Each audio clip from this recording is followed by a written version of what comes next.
saying, God, you know, before you pray for other people, pray for yourselves that the Lord will be with you. Jabez was a very wise Israelite from the tribe of Judah. He said, God, Jabez was born during the time of difficulties in Israel. So her mother bore him at the time of difficulties. So he named him Jabez.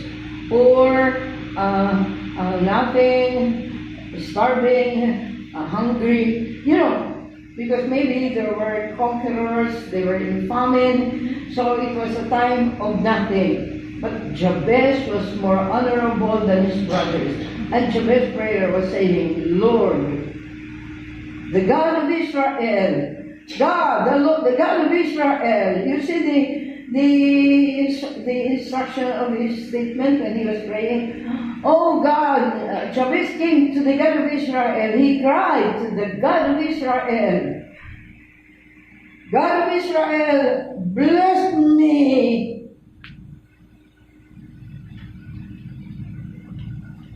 Enlarge my territory, oh God. That means enlarge my plantation of grape. Something like that. When you say, enlarge my territory, oh God, enlarge my economic condition, God, I pray to the God of Israel, enlarge my territory, oh God. Enlarge my territory. God, let your hand be upon me, oh God. Because when the hand of God is upon you, no power of darkness can touch you. He will shield you with the power from on high. If you make the Most High your dwelling, in Psalms 91, if you make the Lord your dwelling, even the Lord who is my refuge, the Bible said, then no harm will come to your tent. No disaster will come near you, because the angel of the Lord will shield you. Grabe. Bless me. God, you bless me. Enlarge my territory. Let your hand be upon me, O God. Let there be no pain in me. Let there be no sickness. No power from the enemy can touch me to put me into a very painful condition in my life. Let there be no pain in me, oh God. I pray, Lord, bless me. Lord, bless me, please. And then, even the intonation of our prayers to God, He knows that. Say, Lord, bless me if you like it. If you don't bless me, that's okay with me. Hello, you're too proud. You beg for mercy when you need something from God. You kneel down, humble yourself, and ask for mercy. I like the prayer of Jabez. Enlarge my territory. Let your hand be upon me. That means when you say, let your hand be upon me, let your eyes be upon me, let your hand stretch out and bless me, guide me, that no power of darkness can touch me. Let your hand cover me. Let your hand protect me. Let your hand be my shield. Let your hand be my guide. If I'm holding hands, when you walk with your loved ones, you walk together holding hands. Yeah. And you walk with God holding hands. Let your hand be upon me, O God. Grabe yan, ha? Ako nga sabi ni Jabez, let there be no pain in me. We are, especially people of God who stands before a holy God, really called by God and anointed by God to declare this book. We are the number one vulnerable for the attack of Satan. You know that? If he cannot tempt us, my family will be tempted. I promise you. My daughter, Chacha,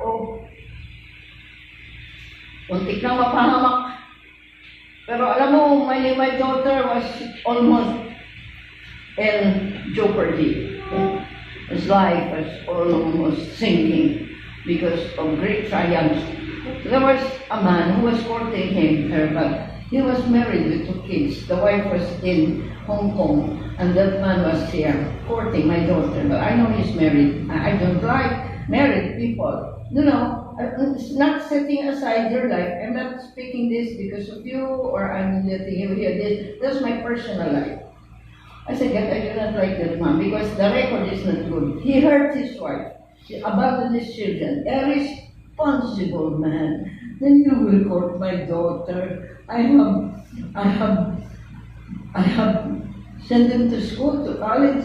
Now, just like that, he will be going to a man whom I do not know.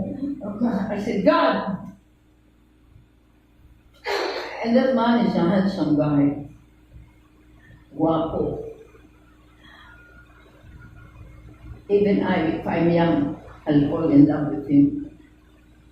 A handsome young man. My daughter was attractive. One time I have a dream, not a dream, a vision. I saw a snake in the stairs of my house here, Asambako, doon sa kabila. I saw a snake going to the stairs of my home. The body was a snake, but the head was a man. Oh my God. I said, God, if you will use me as an instrument to declare your word, and you will permit me to stand in this pulpit, in this place, you take good care of my children, because I cannot stand up with my children pregnant, with no husband. Where is your husband? I cannot stand. Then take good care of my family, Lord, over the mentioned blood. My family will be, your family is very important. Before you try to stand up here, you check your family life. Your personal life, your family life, your social life, and your spiritual life. Be sure that they are in line with what the Bible is saying. Because if not, there will be no power of God. They will be hearing, but they will not change their mind because your life is not also right. So moral values. Moral values, do not do unto others what you do not like others do unto you. If you owe to someone, it's not naman bad to owe something. You're really in it. And we are here, brothers and sisters, to check it, others' needs. You can borrow naman, why not? But make sure that when you promise to pay, you pay what the time you want to sell. Do not borrow and then forget about it. You know, one of the dignities that I really have to be careful, aware, moral value. I do not like to send errand to someone and then I just say, thank you. When I tell you to do something for my personal, I make sure that I will pay you. When I ride a tricycle and the driver is here, no, pastoral, you don't have to pay. No, I said, I have to pay. The bill is 8 pesos. When it is a Christian driver, I pay 3 times. When my body is 20 pesos, the bill is only 8 pesos. I do not take the change. Tama na yan. Sa'yo na yan. I do not want to take you for granted and to abuse you because I am a pastor. Come here, you come with me. I say, thank you. Ask Sister Dale and Sister Lynn. They're working in the canteen. If the salary is 20, March 20, I make sure that March 20, I give you your salary. If it's at the end of the month, I make sure that your salary is at the end of the month. I do not say thank you to you, And I do not like free. That the congregation will feed me, bring me to big restaurant. I say, I do not like to take free. I do not like free from the congregation. Taking for God, you will really give me. The congregation will respond and say, I don't have money to buy my blah blah blah. Congregation. I have that. No, that.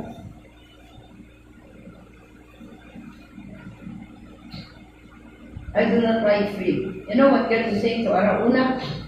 Arauna was giving a lot to David because David was looking for a land where the temple of the Lord will be erected. Arauna was saying, you don't have to pay David. You don't have to pay. I don't know if David was king or not. Maybe already a king. No, you don't have to pay. That's my love offering to you. You know what David said? No. I do not like to give God with no cost at all. I don't like to give to God that cost me nothing. I want to pay for the payment of the land. See? That's moral value. I don't like to be. And I am not a beggar. I'm not a beggar. I am a servant of God.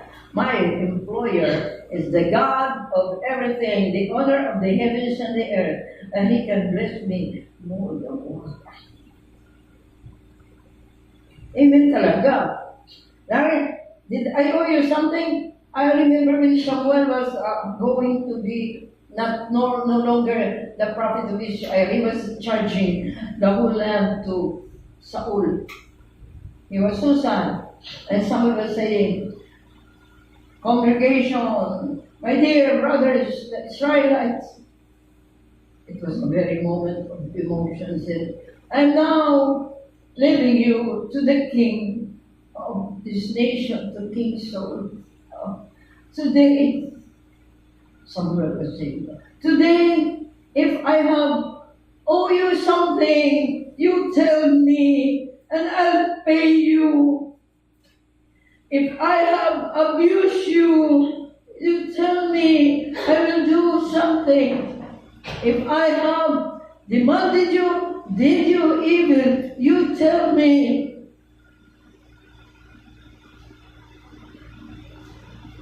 In the New Testament, Paul was saying, I have not been a burden to you. I work so hard, so my needs will be met. I have the authority. If you are working, a part of your income, 10% of that goes to the Levites. If I will demand that you give me and you supply me, 10% of your income goes to the Levites, to the servants of God. But have I told you to give me something out of your pocket? Of course not. Because I know God whom I serve. I don't like that God.